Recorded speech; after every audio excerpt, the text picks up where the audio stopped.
In the aftermath of the death of the young Ukrainian girl who was murdered on public transportation, Glenn Beck, the AM talk radio show host, as well as other MAGA talk show hosts that populate right-wing radio and are extremist MAGA influencers, they're doing it.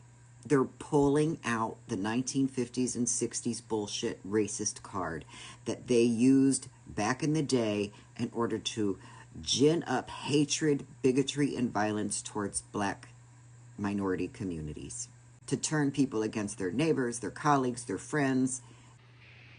Because that's exactly what happened in Charlotte. I mean, I want to remind you, it really chilled me to the bone when I heard him say, I got that white girl. Because I was just in Washington, D.C. with my wife, where a guy who was clearly nuts and a threat was on a bicycle riding around my wife and I as we were walking. Jason was there. You were a witness. We were walking down the street, and he's on a bike, and he keeps circling us, and he keeps pointing to me, looking me right directly in the eye, saying, I'm going to kill me a white man today. Today's the day I'm going to kill me a white man. Well, he didn't. But it sure takes on a whole different feel now that this has happened with this white girl in Charlotte. And who's responsible for that? And then you also have the media. Okay, media did not cover this story. Didn't cover this story. Why? Everyone keeps saying it's because it didn't fit their narrative. Yes, that's true. But I think there is much more to this. Stories, as the media has shown us and has learned themselves, stories can stir racial tension, right? Stories can be weaponized to divide communities. It can be used to ignite anger and push people into the streets. And that's what makes front page news. That's what happened with George Floyd, with Jordan Neely. NGOs and activist groups like the Wren Collective, I'm not sure if they were involved in any of this, but that's what they do. They all move in with their color revolution tactics, and that ends up burning cities, destroying livelihoods, and celebrating those people who are responsible for all of that destruction. And who bears the brunt of it? Well, in Black Lives Matter, it was the poor black communities themselves. They were abandoned in the name of justice. What kind of justice was that? Now let me bring this back to Charlotte. The victim is a white refugee. The perpetrator doesn't fit the script, so silence, no protests, no headlines, no marches.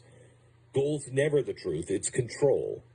But let me suggest another motive from the press. What's another motive not to report? Well, let me ask you, because I think you'll know this as soon as I ask this question. How do you feel when you hear that the traditional media failed to cover this story? Not even one time in the first week after she was killed? That they still are now distorting it when they do cover it, and they're trying to make it into a race thing or a MAGA thing? How do you feel? I'm not asking you what you think. How do you feel? Most likely, you feel angry. So if you're angry, are you more inclined to take to the streets or less inclined?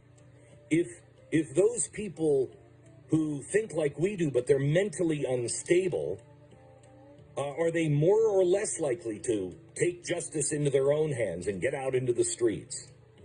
The press knows they can whip up people by what and how they report. They also know they can whip people up on how and what they don't report. They've done everything they can to get you to react in a violent way. They're still doing it today, and we must stay the course. Glenn Beck. So much to say. Look at the transgender community. They are starting this bullshit. But because this happened, this one incident happened, and the MAGA right-wing conservatives think that this is an excellent opportunity to grab hold of this because it was a black man who committed a crime, and run with it all the way to the midterm elections, and now turn America not against trans people, not against drag queens, but now against black people. Because they've already achieved that with immigrants. Whether documented or undocumented, dreamers. They've already done it with trans people. They did it with drag queens. Now they're going to do it with black people. But that's been their agenda all along, because we are considered undesirables in America if we're not white, Christian, cisgender, heterosexual, and predominantly male. The women that go along with MAGA ideologies are basically women who worship the patriarchy and don't see themselves as valuable enough to have an independent thought, and that's a shame.